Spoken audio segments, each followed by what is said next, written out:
for the misconception that Islam encourages violence and hatred. Two reasons can be attributed. The first reason, of course, is the inhuman and foolish actions of a minuscule, misguided minority of the Muslim community. The second reason is the deliberate vilification campaign orchestrated by the Western media with the intention of maligning Islam, the Quran and Prophet Muhammad sallallahu alaihi wasallam. There cannot be two opinions about the fact that the vast majority of the Western media is prejudiced against Islam. They are the ones who constantly propagate that Islam is against equality and freedom, that Islam preaches hatred and violence, and that Islam commands Muslims to kill the followers of other faiths and to destroy their place of worship. Before providing answers to these allegations, first of all, we have to understand the double standards adopted by the Western media in these matters.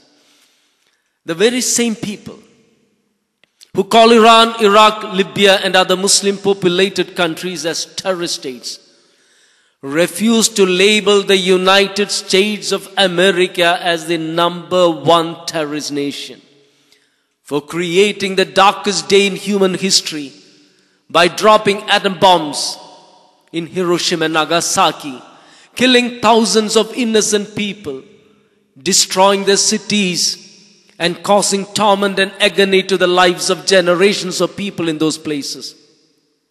Remember that this most horrendous and callous crime on humanity was carried out by the US in order to avenge the Japanese attack on Pearl Harbor, which resulted in the death of less than 1,000 Americans.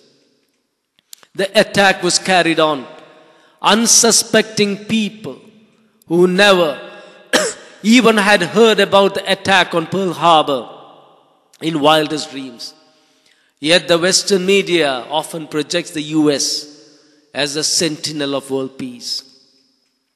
The very same people who call Iran, Iraq, Libya and other Muslim populated countries as rogue nations refuse to call America the #1 rogue nation for attacking or threatening to attack countries like Vietnam, Cambodia, North Korea, Iran, Somalia, Chile, Nicaragua, Colombia, Iraq and Afghanistan, which are located far away from its boundaries.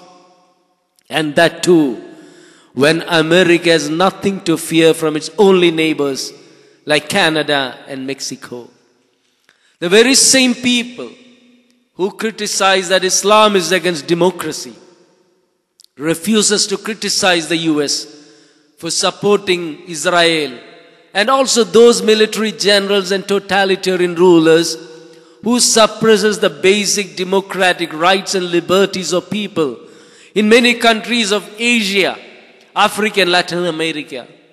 Why do they not criticize America and Europe for not recognizing the election victory of Hamas in Palestine and Islamic Party's victory at Algeria? Does democracy means election of those parties which dance at the tune of America and its allies? Still, for these media giants, America is the guardian of democracy and people's liberty.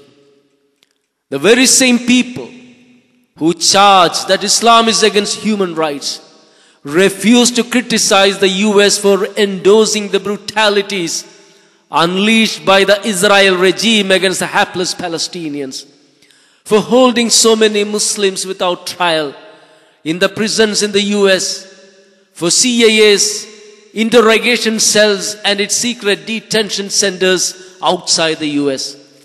If either Christians or Jews were imprisoned in a likewise manner, the Western media would have created such a big issue of it until they make sure that there is a public outcry, the like of which that has never been witnessed or heard before. Still, for these newsmakers, the US is the custodian of human rights.